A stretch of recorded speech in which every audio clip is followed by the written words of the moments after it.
Hello dear students, income from salary എന്ന ഹെഡിൽ പെർക്കോസിസ് എന്ന ടോപ്പിക്കാണ് ഡിസ്കസ് ചെയ്തുകൊണ്ടിരിക്കുന്നത്. കഴിഞ്ഞ 2 വീഡിയോകളിലായിട്ട് നമ്മൾ ഒരുപാട് പെർക്കോസിസ് ഡിസ്കസ് ചെയ്ത് കഴിഞ്ഞു. കുറച്ചുകൂടി പെർക്കോസിസ് ബാക്കിയുണ്ട്, അതാണ് നമ്മൾ ഈ വീഡിയോയിൽ ഡിസ്കസ് ചെയ്യുന്നത്. ഇതോട് കൂടിയിട്ട് പെർക്കോസിസ് എന്ന ടോപ്പിക്ക് കവർ ചെയ്യും. ഓക്കെ, അപ്പോൾ കഴിഞ്ഞ വീഡിയോൻ്റെ ലിങ്കൊക്കെ താഴെ ഡിസ്ക്രിപ്ഷൻ ഉണ്ടാകും. അപ്പോൾ നമുക്ക് നെക്സ്റ്റ് പെർക്കോസിസിലേക്ക് കിടക്കാം. Valuation of perquisites in respect of interest free loan or concession rate of interest. ഒരു എംപ്ലോയർ ഇൻട്രസ്റ്റ് ഫ്രീ ലോൺ ആയിട്ടോ അല്ലെങ്കിൽ കൺസെഷൻ റേറ്റ് ഓഫ് ഇൻട്രസ്റ്റിൽ ലോണ് എംപ്ലോയീസിന് പ്രൊവൈഡ് ചെയ്ത് കൊടുത്തു കഴിഞ്ഞാൽ അതിന് വരുന്ന ഇൻട്രസ്റ്റ് എംപ്ലോയീസിൻ്റെ കയ്യിൽ നിന്നും ടാക്സിബിൾ ആണ്. ഓക്കെ, എങ്ങനെയാണ്, എത്ര എമൗണ്ട് ആണ് എന്നുള്ളത് നമുക്ക് നോക്കാം. If loan amount exceed ₹20,000, the taxable value of such perquisite shall be determined as per the rate as on the first day of the relevant previous year charged by SBI in respect of loan for the same purpose. ഒരു employer interest free loan ആയിട്ട് എംപ്ലോയിക്ക് കൊടുക്കുകയാണെന്നുണ്ടെങ്കിൽ ആ loan കൊടുക്കുന്നത് 20,000 രൂപയുടെ മുകളിലാണെന്നുണ്ടെങ്കിൽ okay, എത്രയാണ് taxable പെർക്വസിസ് ആവുക? ആ ലോണിന്, അങ്ങനെ ആ കൊടുത്ത ലോണിന് എത്രയാണോ SBI ചാർജ് ചെയ്യുന്ന ഇൻട്രസ്റ്റ് റേറ്റ്, ആ ഇൻട്രസ്റ്റ് റേറ്റ് ആകും എംപ്ലോയിൻ്റെ കയ്യിൽ നിന്ന് ടാക്സിബിൾ ആവുന്നത്. Okay, SBI first day of relevant previous year, first ഏപ്രിലിന് ആ റെലവൻറ്റ് പ്രീവിയസ് ഇയറിൽ ഫസ്റ്റ് ഡേയിൽ എത്രയാണോ SBI ചാർജ് ചെയ്യുന്ന ഇൻട്രസ്റ്റ് റേറ്റ്, ആ ഇൻട്രസ്റ്റ് റേറ്റ് എംപ്ലോയീസിൻ്റെ കയ്യിൽ നിന്നും ടാക്സിബിൾ ആകും. ഇനി ലോൺ എമൗണ്ട് 20,000-നേക്കാൾ താഴെയാണെന്നുണ്ടെങ്കിൽ അത് ടാക്സിബിൾ പെർക്വസിറ്റ്സ് അല്ല, അതിനെന്തില്ല, ടാക്സ് കൊടുക്കേണ്ട ആവശ്യമില്ല. ഓക്കെ, ടാക്സിബിൾ അല്ല. ഓക്കെ, ഫോർ എക്സാമ്പിൾ ഇപ്പോൾ ഇവിടെ ഒരു എംപ്ലോയർ 1 ലാക്ക് ലോൺ എംപ്ലോയിക്ക് കൊടുത്തിട്ടുണ്ട്. Okay, free of interest free ലോണാണ് പ്രൊവൈഡ് ചെയ്തിട്ടുള്ളത് എന്ന് വിചാരിക്കാം. ഓക്കെ, അങ്ങനെയുള്ള ലോണിന് അങ്ങനത്തെ ഒരു ലോണിന് SBI ഈടാക്കുന്ന ചാർജ് 8% ആണെന്നുണ്ടെങ്കിൽ, 8% ആണ് SBIൻ്റെ ഇൻട്രസ്റ്റ് റേറ്റ്. അങ്ങനെയാണെന്നുണ്ടെങ്കിൽ ആ ഇൻട്രസ്റ്റ് ഫ്രീ ലോണിൻ്റെ ടാക്സിബിൾ വാല്യൂ എന്നുള്ളത് 8,000 ആകും. അപ്പോൾ 1 ലാക്കിൻ്റെ 8% SBI എത്രയാണോ ചാർജ് ചെയ്യുന്നത് അത് ആ ഇൻട്രസ്റ്റ് ടാക്സിബിൾ പെർക്വസിറ്റ്സ് ആവും. ഇപ്പോൾ ഇവിടെ 1 ലാക്കിൻ്റെ 8% എന്ന് പറഞ്ഞു കഴിഞ്ഞാൽ 8,000 ഈസ് ടാക്സിബിൾ പെർക്വസിറ്റ്സ്. ഓക്കെ, ഇനി എംപ്ലോയർ 1 ലാക്ക് ലോൺ പ്രൊവൈഡ് ചെയ്ത് കൊടുത്തിട്ടുണ്ട്, അതിന് 4% ഇൻട്രസ്റ്റ് ചാർജ് ചെയ്യുന്നുണ്ട്. ഓക്കെ, അപ്പോൾ ശരിക്കും 8%-ന് SBI 8% ചാർജ് ചെയ്യുന്നുണ്ട്, പക്ഷേ ഇവിടെ കൺസെഷൻ റേറ്റിൽ 4% എംപ്ലോയർ ചാർജ് ചെയ്യുന്നുള്ളൂ. അങ്ങനെയാണെങ്കിൽ 4% കഴിഞ്ഞാൽ 4,000 എംപ്ലോയറിൽ നിന്നും ഈടാക്കുന്നു. അപ്പോൾ ബാക്കി വരുന്നത് എത്രയാണ്? മൊത്തം ഇൻട്രസ്റ്റ് 8,000 ആണ്. അപ്പോൾ എംപ്ലോയി അതിന് കൊടുക്കുന്നത് 4,000, എംപ്ലോയർക്ക് കൊടുക്കുന്നത് 4,000 ആണ്. ബാക്കി വരുന്ന 4,000 is a taxable perquisites. Okay, next perquisites leave travel concession. ഇപ്പോൾ ഹോളിഡേ ഒക്കെ ആകുമ്പോൾ, ലീവ് ആകുമ്പോൾ എംപ്ലോയേഴ്സ് അവർ ട്രാവൽ ചെയ്യും. അപ്പോൾ അങ്ങനെ ഫാമിലിയൊക്കെ ആയിട്ട് ചിലപ്പോൾ ട്രാവൽ ചെയ്യും. അങ്ങനെ ആ ട്രാവൽ ചെയ്യുമ്പോൾ ട്രാവലിംഗ് എക്സ്പെൻസ് എംപ്ലോയർ കൊടുക്കുകയാണെന്നുണ്ടെങ്കിൽ അത് എക്സംപ്റ്റഡ് ആണ്. ഓക്കെ, അത് എങ്ങനെയാണെന്നുള്ളത് നമുക്ക് ഡിസ്കസ് ചെയ്യാം. ഇവിടെ ബ്ലോക്ക് ഓഫ് 4 കലണ്ടർ ഇയർ. അപ്പോൾ ഒരു ബ്ലോക്ക് എന്ന് പറഞ്ഞാൽ 4 കലണ്ടർ ഇയർ ആണ്. ആ 4 കലണ്ടർ ഇയറിൽ 2 പ്രാവശ്യം 2 ജേർണി ആർ അലൗഡ്. ഇപ്പോൾ ഇപ്പോഴത്തെ ബ്ലോക്ക് എന്ന് പറഞ്ഞാൽ 2018 ജനുവരി 2018 മുതൽ ഡിസംബർ 2021 വരെയാണ്. അപ്പോൾ 2018, 19, 20, 21 4 വർഷത്തെ ബ്ലോക്ക്. അതിൽ 2 ജേർണി അലൗഡാണ്. ആർക്കൊക്കെ അലൗഡ്? എംപ്ലോയീസിനും ഫാമിലിക്കും. അപ്പോൾ ഫാമിലി എന്ന് പറയുമ്പോൾ ഫാമിലി മീൻസ് സ്പൗസ്, ചിൽഡ്രൻ, പിന്നെ ആ അസസ്സിയുടെ എംപ്ലോയിൻ്റെ പാരൻറ്റ്, ബ്രദർ, സിസ്റ്റർ, അവരെന്തായിരിക്കണം? ഡിപ്പെൻഡൻ്റ് ആയിരിക്കണം. ഇനി ചിൽഡ്രൻ്റെ കേസിൽ ഒരു എക്സെപ്ഷണൽ കേസ് പറയുന്നുണ്ട്. ചിൽഡ്രന് എൻ്റെ നമ്പറിൻ്റെ കാര്യത്തിൽ പറയുന്നത് ആ കുട്ടികൾ ജനിക്കുന്നത് 13th സെപ്റ്റംബർ 1998 മുന്നേ ആണെന്നുണ്ടെങ്കിൽ അവിടെ ചിൽഡ്രൻസിൻ്റെ നമ്പറിൽ ലിമിറ്റ് ഒന്നുമില്ല. ഇനി ചിൽഡ്രൻസ് ജനിക്കുന്നത് ഓക്കെ 1 ഒക്ടോബർ 1998 ശേഷമാണെന്നുണ്ടെങ്കിൽ അവർക്ക് 2 കുട്ടികൾക്ക് മാത്രമാണ് അലൗഡ് ഉള്ളൂ. Only for 2 surviving children born or after 1 October 1998. Okay, അവിടെ 2 ചിൽഡ്രൻ ആണ് അലൗഡ് ഉള്ളൂ.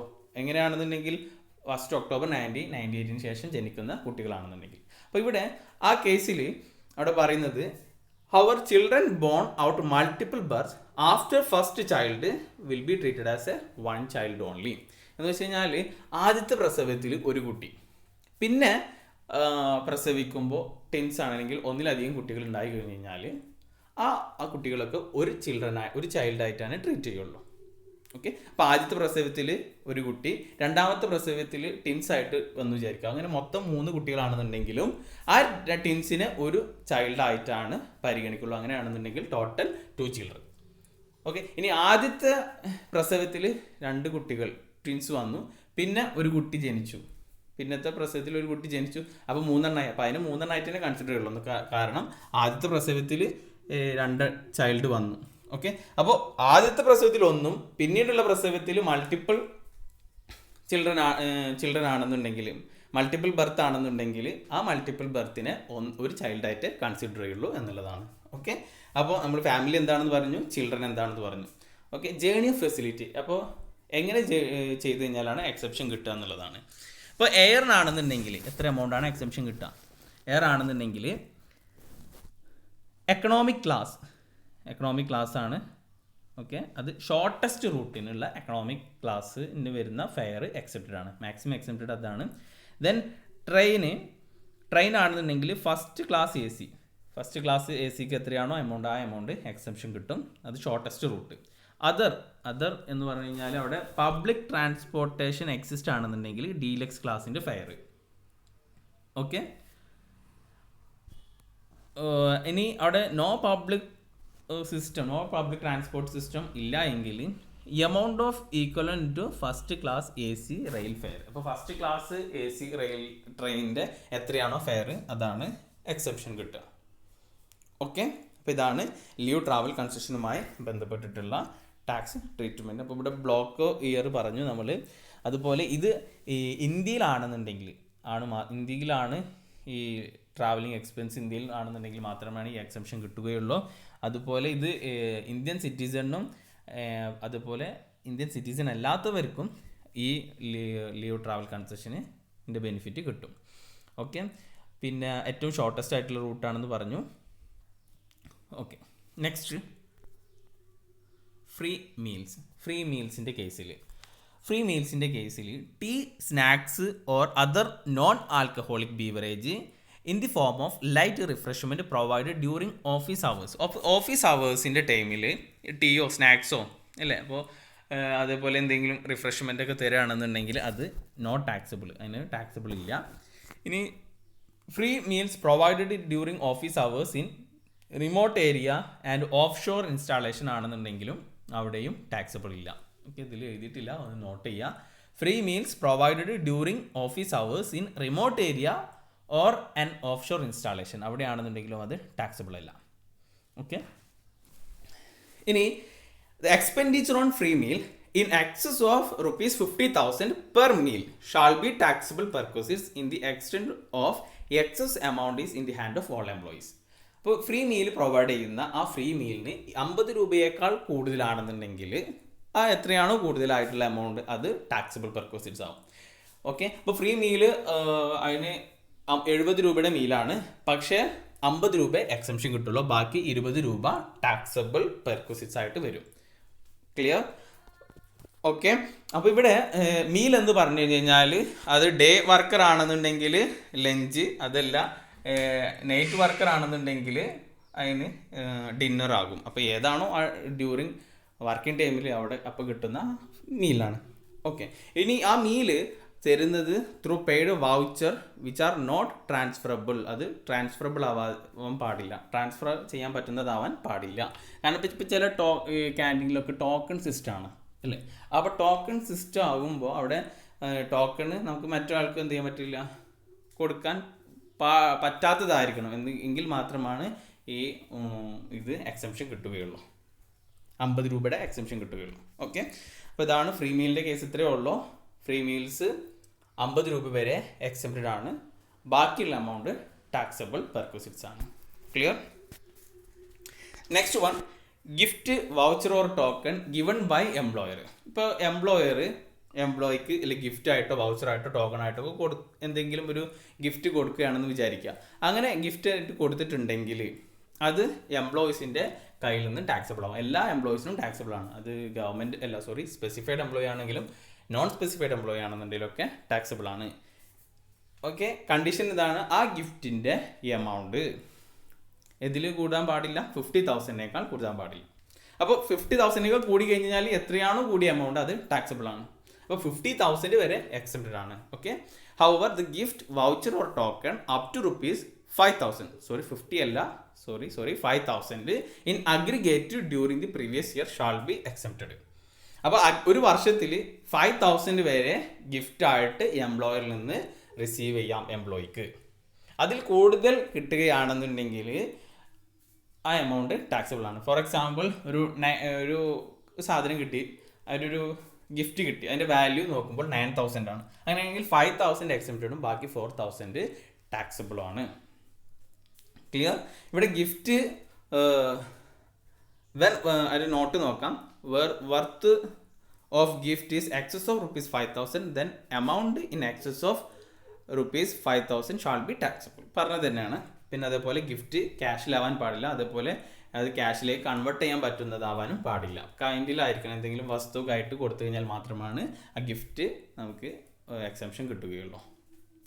ഓക്കെ, ദ നെക്സ്റ്റ് വൺ,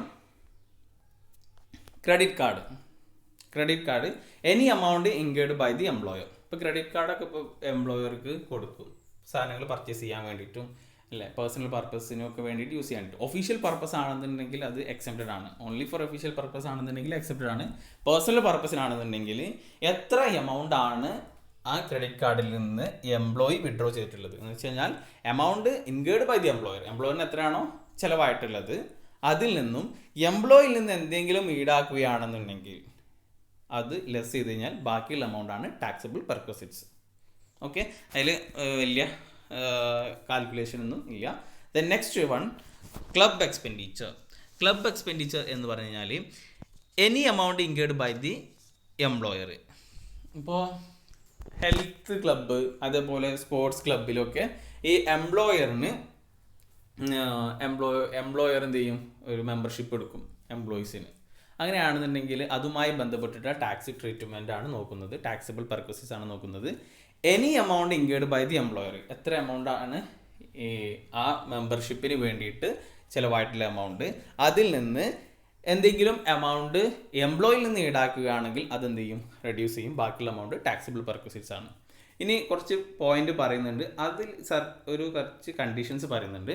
അതിൽ first one the corporate membership. ഇപ്പോൾ ഒരു ക്ലബിൽ കോർപ്പറേറ്റ് മെമ്പർഷിപ്പ് എടുക്കുകയാണെന്നുണ്ടെങ്കിൽ amount incurred by employer shall be taxable. However, the initial fee paid for obtaining corporate membership shall not be taxable perquisites. അപ്പോൾ ഒരു employer corporate membership എടുക്കുകയാണ്. ഓക്കെ, അപ്പോൾ എത്രയാണോ എമൗണ്ട് ചിലവാകുന്നത് അത് ടാക്സബിൾ പെർക്വസിറ്റ്സ് ആണ്. പക്ഷേ ഇനീഷ്യൽ ഫീസ് ആ കോർപ്പറേറ്റ് മെമ്പർഷിപ്പ് എടുക്കാൻ വേണ്ടിയിട്ടുള്ള ഇനീഷ്യൽ ഫീസ് പേയ്മെൻറ്റ് ചെയ്യുന്നത് ടാക്സബിൾ പെർക്വസിറ്റ്സ് അല്ല. അതിൻ്റെ ഓരോ മാസവും നമ്മൾ അടക്കുന്ന എമൗണ്ട്, എംപ്ലോയർ അടക്കുന്ന എമൗണ്ട് എംപ്ലോയിൻ്റെ കയ്യിൽ നിന്ന് ടാക്സബിൾ പെർക്വസിറ്റ്സ് ആയിട്ട് വരും. ഓക്കെ, ഇനി ഈ expense only for official purpose ആണെന്നുണ്ടെങ്കിലും ടാക്സബിൾ അല്ല. അതുപോലെ health club, sports, similar facilities are provided uniformly to all employees by the employer, not taxable. എന്ന് വെച്ച് കഴിഞ്ഞാൽ ഇപ്പോൾ എംപ്ലോയർ എല്ലാ എംപ്ലോയീസിനും വേണ്ടിയിട്ട് ഒരു ഹെൽത്ത് ക്ലബ്ബിലോ അല്ലെങ്കിൽ സ്പോർട്സ് ക്ലബ്ബിലോ അല്ലെങ്കിൽ സിമിലർ ഫെസിലിറ്റി പ്രൊവൈഡ് ചെയ്യുന്ന എന്തെങ്കിലും ഒരു ക്ലബ്ബിൽ മെമ്പർഷിപ്പ് എല്ലാവർക്കും വേണ്ടിയിട്ട് മെമ്പർഷിപ്പ് എടുക്കുകയാണെന്നുണ്ടെങ്കിൽ അത് ടാക്സബിൾ അല്ല.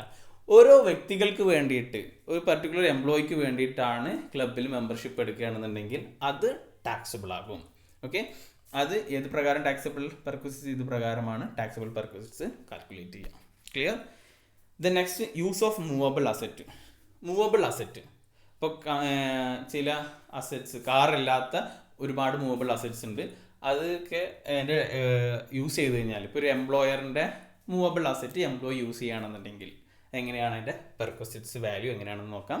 If employee use any movable asset belong to employer then such facilities taxable in the hand of all employees.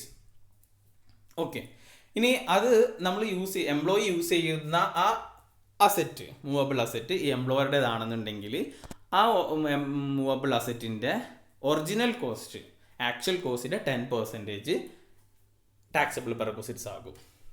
Okay, ഇനി എംപ്ലോയർ അത് ഹയർ ചെയ്തിട്ടുള്ളതാണെന്നുണ്ടെങ്കിൽ എത്രയാണോ ഹയർ ചാർജ്, റെൻ്റ് എത്രയാണോ കൊടുക്കുന്നത് അല്ലെങ്കിൽ അതിന് ഹയർ ചാർജ് എത്രയാണോ കൊടുക്കുന്നത് അതാകും ടാക്സബിൾ പെർക്വിസിറ്റ്സ് ഓഫ് എംപ്ലോയി.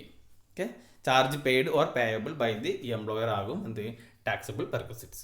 ഇവിടെ ശ്രദ്ധിക്കാനുള്ളത് any sum charged from the employee shall be reduced from the value of determined as above. അതായത് എന്തെങ്കിലും എമൗണ്ട് എംപ്ലോയിയിൽ നിന്ന് ഈടാക്കുന്നുണ്ടെങ്കിൽ അത് എന്ത് ചെയ്യണം, റെഡ്യൂസ് ചെയ്യണം. ഓക്കെ, അതേപോലെ use of computer laptop is exempted perquisites. Computer ലാപ്ടോപ്പും എക്സംപ്റ്റഡ് ആണ്. അത് യൂസ് ചെയ്ത് കഴിഞ്ഞാൽ അതിൻ്റെ ടാക്സബിൾ പെർക്വിസിറ്റ്സ് നമ്മൾ കാൽക്കുലേറ്റ് ചെയ്യേണ്ട, എക്സംപ്റ്റഡ് ആണ്, ഫുള്ളി എക്സംപ്റ്റഡ് പെർക്വിസിറ്റ്സ് ആണ് അത്, use of computer and laptop. Okay, and here movable asset does not include ഇവിടെ കാറ് മൂവബിൾ അസറ്റായിട്ട് കൺസിഡർ ചെയ്യുന്നില്ല. ഓക്കെ, കാറിന് നമ്മൾ വേറെ ട്രീറ്റ്മെൻ്റ് ആണ് പറയുന്നത്. ഇനി movable asset sold by an employer. ഇപ്പോൾ ഒരു അസറ്റ് ഉണ്ട്, എംപ്ലോയറിൻ്റെ അസറ്റാണ്, അത് എംപ്ലോയിക്ക് വിൽക്കണം. ചിലപ്പോൾ വിൽക്കുമ്പോൾ അതിൻ്റെ ആക്ച്വൽ വാല്യൂവിനേക്കാൾ എന്ന് വെച്ചാൽ ഇപ്പോഴത്തെ ആ ഫെയർ മാർക്കറ്റ് വാല്യൂവിനേക്കാൾ അല്ലെങ്കിൽ റിട്ടേൺ ഓൺ വാല്യൂവിനേക്കാൾ കുറച്ചിട്ടാവും എന്തുണ്ടാവുക വിൽക്കുക എങ്കിൽ ആ എമൗണ്ട് കിട്ടുന്ന ആ ഒരു ബെനിഫിറ്റ് ഈ എംപ്ലോയിക്ക് അത് ടാക്സിബിൾ ആകും. ഓക്കെ, ഇപ്പോൾ ഇവിടെ 3 കാറ്റഗറൈസ് ചെയ്തിട്ടുണ്ട്. ഒന്ന് electronic items, computer, car, other. Okay, electronic items കമ്പ്യൂട്ടറൊക്കെ ആണെങ്കിൽ 50% അതിൻ്റെ WDV പ്രകാരം റിട്ടേൺ ഓൺ വാല്യൂ മെത്തേഡിൽ 50% ഡിപ്രിസിയേഷൻ എന്ത് ചെയ്യണം, കുറക്കണം. ദെൻ കാർ ആണെന്നുണ്ടെങ്കിൽ 20% WDV ആണ്, EDV എന്നാണ് എഴുതിയിട്ടുള്ളത്, WDV എന്നാണ് എഴുതുക. അതേപോലെ അതർ ആണെന്നുണ്ടെങ്കിൽ 10% ദാറ്റ് ഈസ് ഇൻ SML അല്ല സ്ട്രേറ്റ് ലൈൻ മെത്തേഡ്.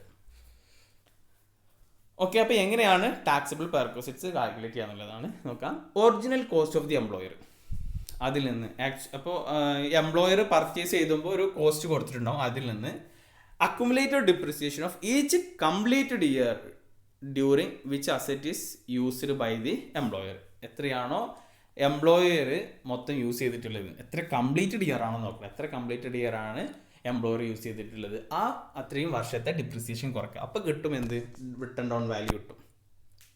ഓക്കെ, ആ റിട്ടേൺ ഡൗൺ വാല്യൂവിൽ നിന്ന് എത്ര രൂപക്കാണ് എംപ്ലോയി പർച്ചേസ് ചെയ്തിട്ടുള്ളത് അല്ലെങ്കിൽ എംപ്ലോയിൻ്റെ കയ്യിൽ നിന്ന് എത്രയാണോ ചാർജ് ചെയ്തിട്ടുള്ളത് അത് കുറച്ച് കഴിഞ്ഞാൽ ബാക്കിയുള്ള എമൗണ്ടാണ് ടാക്സബിൾ പെർക്വിസിറ്റ്സ്.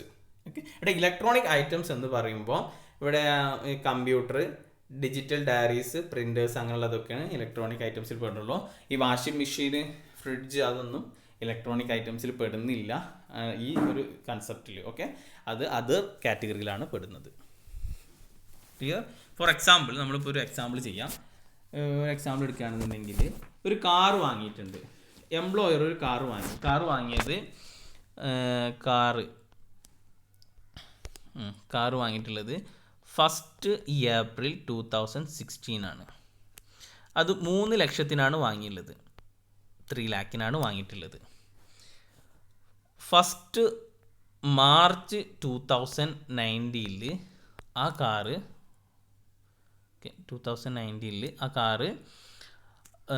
50,000 രൂപയ്ക്ക് എംപ്ലോയിക്ക് വിൽക്കുകയാണ്. 50,000 രൂപയ്ക്ക് 50,000-ന്. അപ്പോൾ ഇവിടെ എത്ര വർഷം യൂസ് ചെയ്തിട്ടാണ് എംപ്ലോയിക്ക് കൊടുക്കുന്നത് അല്ലേ? 1 ഏപ്രിൽ ടു 31 മാർച്ച്, അപ്പോൾ ഒരു കംപ്ലീറ്റഡ് ഇയർ ആയി. ദെൻ 1 ഏപ്രിൽ 2016 ടു 31 മാർച്ച് 2017, അപ്പോൾ ഒരു കംപ്ലീറ്റഡ് ഇയർ ആയി. ദെൻ 1 ഏപ്രിൽ 2017 ടു 31 മാർച്ച് 2018, അപ്പോൾ 2 കംപ്ലീറ്റഡ് ഇയർ ആയി. ദെൻ 1 ഏപ്രിൽ 2018 ടു 31 മാർച്ച് 2019, അപ്പോൾ 3 കംപ്ലീറ്റഡ് ഇയർ ആയി ഇല്ലേ? 16 ടു 17, 17 ടു 18, 18 ടു 19, അപ്പോൾ ഇവിടെ 2 കംപ്ലീറ്റഡ് ഇയർ ആയിട്ടുള്ളൂ അല്ലേ? മൂന്നാമത്തെ കംപ്ലീറ്റഡ് ഇയർ ആണോ? ഇല്ല, അവിടെ 11 മാസം യൂസ് ചെയ്തിട്ടുള്ളൂ. അപ്പോൾ 2 കംപ്ലീറ്റഡ് ഇയർ ആയിട്ടുള്ളൂ. അപ്പോൾ 2 വർഷത്തെ ഡിപ്രിസിയേഷൻ നമ്മൾ കാൽക്കുലേറ്റ് ചെയ്യണം. അപ്പോൾ കാറിൻ്റെ ഡിപ്രിസിയേഷൻ എത്രയാണ്? കാറിൻ്റെ ഡിപ്രിസിയേഷൻ 20% ആണ്. അപ്പോൾ വാങ്ങിയത് അതിൻ്റെ എംപ്ലോയർ വാങ്ങിയത് 3 ലാഖിനാണ്. അപ്പോൾ ആക്ച്വൽ കോസ്റ്റ് എത്രയാണ്? 3 ലാഖ്. ഓക്കെ, അതിൽ നിന്നും 20% ഡിപ്രിസിയേഷൻ ഏത് മെത്തേഡിലൂടെയാണ് കാണേണ്ടത്? WDVയിൽ. അപ്പോൾ ഇതിൻ്റെ 20% എന്ന് പറഞ്ഞാൽ 60,000 കുറച്ച് കഴിഞ്ഞാൽ ബാക്കിയുള്ള എമൗണ്ട് 2,40,000. അപ്പോൾ ഒരു കംപ്ലീറ്റഡ് ഇയർ ആയി. രണ്ടാമത്തെ വർഷം അതിന് 2,40,000ൻ്റെ 20% എന്ന് പറഞ്ഞു കഴിഞ്ഞാൽ 48,000. അപ്പോൾ ബാക്കി എമൗണ്ട് എത്രയാണ്? ബാക്കി എമൗണ്ട് വരിക 1,92,000. 1,92,000. 3 വർഷം, മൂന്നാമത്തെ വർഷം ഫുള്ളായിട്ട് യൂസ് ചെയ്തിട്ടില്ല. കംപ്ലീറ്റഡ് ഇയർ ഉണ്ടെങ്കിൽ മാത്രമാണ് നമുക്ക് 3 വർഷത്തെ ഡിപ്രിസിയേഷൻ റെഡ്യൂസ് ചെയ്യാൻ പറ്റുള്ളൂ. അപ്പോൾ 1,92,000ൻ്റെ അസെറ്റ്, അതിൻ്റെ ഇപ്പോഴത്തെ വാല്യൂ എത്രയാണ്? 1,92,000. പക്ഷെ അത് കൊടുക്കുന്നത് എത്ര രൂപക്കാണ്? 50,000-നാണ് കൊടുക്കുന്നത്, അല്ലേ? 50,000-നാണ്. അപ്പോൾ 1,92,000 പ്രകാരമാണ് എൻ്റെ return down value. Return down value എത്രയാണ്? 1,92,000 മൈനസ് എംപ്ലോയറിൽ നിന്ന് എത്രയാണ് ഈടാക്കുന്നത്? 50,000. ഓക്കെ, അങ്ങനെയാണെന്നുണ്ടെങ്കിൽ remaining amount 1,42,000 is a taxable perquisites. Clear? Okay, next one, medical facility. Medical facility ഇപ്പോൾ എംപ്ലോയിക്ക് മെഡിക്കൽ ഫെസിലിറ്റി, ഇപ്പോൾ എന്തെങ്കിലും എക്സ്പെൻസ് ഒക്കെ വന്നു കഴിഞ്ഞ് കഴിഞ്ഞാൽ, മെഡിക്കൽ എക്സ്പെൻഡിച്ചറൊക്കെ വന്നു കഴിഞ്ഞാൽ ചിലപ്പോൾ അത് എംപ്ലോയി കൊടുക്കാം, എന്നിട്ട് അത് റീഇംബേഴ്സ് ചെയ്യും, എംപ്ലോയർ അത് തിരിച്ച് കൊടുക്കും. ഓക്കെ, അല്ലെങ്കിൽ അതിൻ്റെ എക്സ്പെൻസ് എംപ്ലോയർ തന്നെ അത് മെറ്റ് ചെയ്യുന്നുണ്ടാവും. അപ്പോൾ അങ്ങനെ മെഡിക്കൽ ഫെസിലിറ്റീസ് എന്തെങ്കിലും ഉണ്ടെങ്കിൽ അതിൻ്റെ ടാക്സബിൾ പെർക്വിസിറ്റ്സ് എങ്ങനെയാണെന്ന് നമുക്ക് നോക്കാം. അപ്പോൾ ഇവിടെ മെഡിക്കൽ ഫെസിലിറ്റി അത് ഇന്ത്യയിലാണ് അതിൻ്റെ പ്രൊവൈഡ് ചെയ്യുന്നതെങ്കിൽ, ഇന്ത്യയിലാണെന്നുണ്ടെങ്കിൽ ഗവൺമെൻറ് ഹോസ്പിറ്റലാണെന്നുണ്ടെങ്കിൽ ടാക്സബിൾ പെർക്വിസിറ്റ്സ് നില്ലാണ്.